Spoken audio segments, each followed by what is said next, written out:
Petite bougie pour le décor. Alors en ce moment sur Instagram, on voit ce type de story absolument partout. C'est bien entendu une mode qui perdure depuis des années, mais aujourd'hui j'ai eu envie de vous faire le tuto complet de A à Z pour pouvoir éditer les stories comme vous voyez à l'écran directement depuis votre smartphone. Donc pas besoin d'application téléchargée sur l'Apple Store ou encore sur le Play Store, on va tout faire depuis l'iPhone. Et oui, désolé les gens qui seront sur Android. Alors on est parti, on se rend directement donc sur mon smartphone comme vous pouvez voir à l'écran. On va aller directement dans photo et l'idée donc c'est d'arriver à ce type de résultat, donc une story très dark. Et je vais vous donner en direct les petites modifs, les petites modifications à faire sur votre photo. Donc une fois que vous êtes sur votre photo classique, vous allez donc cliquer sur modifier. L'erreur à ne pas faire, c'est bien entendu de cliquer sur auto ici, ça ne sert strictement à rien. On annule les modifications. Donc première chose, on va se rendre sur exposition. L'exposition là, c'est vous qui voyez. Moi, je la mets généralement à moins 60, de moins 70 en tout cas à moins 60. Donc là, vous essayez de voir. On voit que le moins 66 passe bien.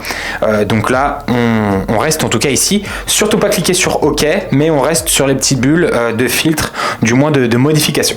Ensuite, on va se rendre sur la bulle qui s'appelle donc contraste. Contraste, on va aller donc sur du moins. On va regarder un petit peu ce qu'il fait. On va pas aller sur du moins, au contraire, on va appuyer les couleurs. Donc moi, généralement, je le pousse jusqu'à 22, 23. Là, on peut le mettre à 24, c'est bon aussi. Ensuite, donc prochainement on va voir tout ce qui est highlight. Donc highlight c'est ni plus ni moins que les tons clairs en français. Donc pour les highlights pareil, on va pousser jusqu'à 20. Moi je le pousse jusqu'à 20, entre 20 et 25 la plupart du temps. Donc voilà, surtout pas le pousser en arrière mais plutôt ici. Voilà, donc là je vais le mettre à 23. Ensuite vous allez avoir la vibrance, donc la brillance en français. Donc là on va être sur du moins 60. Là c'est vraiment, vous voyez, on est déjà dans l'aspect très gris. Donc là entre moins 60 et moins 70. Ce qui est bien, c'est que si vous tapotez sur l'écran, vous voyez l'original et vous voyez ensuite ce que vous êtes en train de faire. Donc ça c'est assez utile d'ailleurs. Ensuite, juste après donc sur la gauche, on va voir la saturation. Pareil, la saturation, n'allez pas tout en bas, ça sert à rien. Essayez plutôt de jouer entre moins 15 et moins 20. Donc là, en moins 18, on est pas mal, je pense. Sans faire de jeu de mots, bien entendu. Après, on va avoir donc tout ce qui est luminosité. Donc luminosité, pareil, ça sert à rien d'aller trop haut, plutôt dans le négatif. Donc là, encore une fois, entre moins 15 et moins 20, on est pas mal. On va se mettre à moins 18 ensemble. Ensuite, on va voir donc tout ce qui est température. La température très importante. Est-ce qu'on va faire quelque chose d'assez froid ou quelque chose d'assez chaud? Je vous montre à l'écran. Donc plus c'est chaud, plus on arrive sur les oranges. Plus c'est froid, plus on arrive sur le ton bleu, ce qui est logique.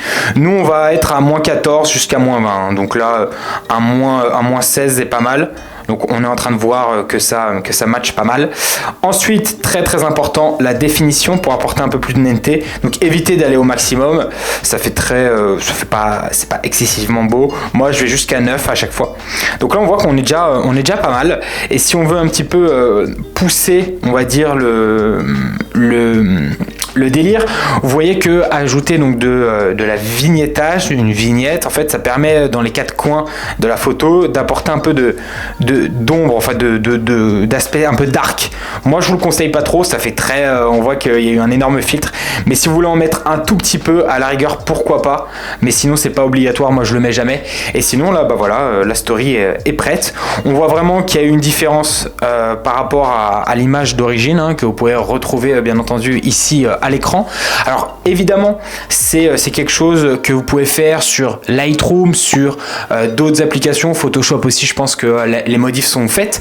Si vous voulez un petit tuto Lightroom, qui est une application semi-payante, je crois, corrigez-moi dans les commentaires, mais je peux vous le faire, vous me le demandez dans les commentaires, je le fais. Encore une fois, si vous voulez aussi le même tuto, mais pour les vidéos, faire des vidéos très dark, je peux faire à la fois le tuto sur Premiere Pro, CapCut et directement depuis l'iPhone, vous me le demandez aussi dans les commentaires. Encore une fois, c'est tout pour Instagram, les vidéos verticales, mais aussi pour TikTok, YouTube Shorts, Snapchat, etc. Donc ça, vous me le mettez dans les commentaires. Si vous avez kiffé plutôt ce petit tuto assez rapide, vous me le mettez dans les commentaires, vous lâchez un petit like, ça fait toujours plaisir, et vous abonnez. Il y a encore trop de personnes d'ailleurs qui ne s'abonnent pas en regardant les vidéos. Faites un effort, cliquez sur s'abonner, ça mange pas de pain et moi ça me motive à faire de plus en plus de contenu pour vous. J'espère en tout cas que vous avez kiffé ce petit format assez court en tuto. Si vous en voulez plus, vous me le mettez tout simplement dans les commentaires de cette vidéo. Nous en tout cas, on se dit à très vite pour un nouveau tuto, pour une nouvelle vidéo. D'ici là, prenez soin de vous, prenez soin de vos proches. Ciao, ciao.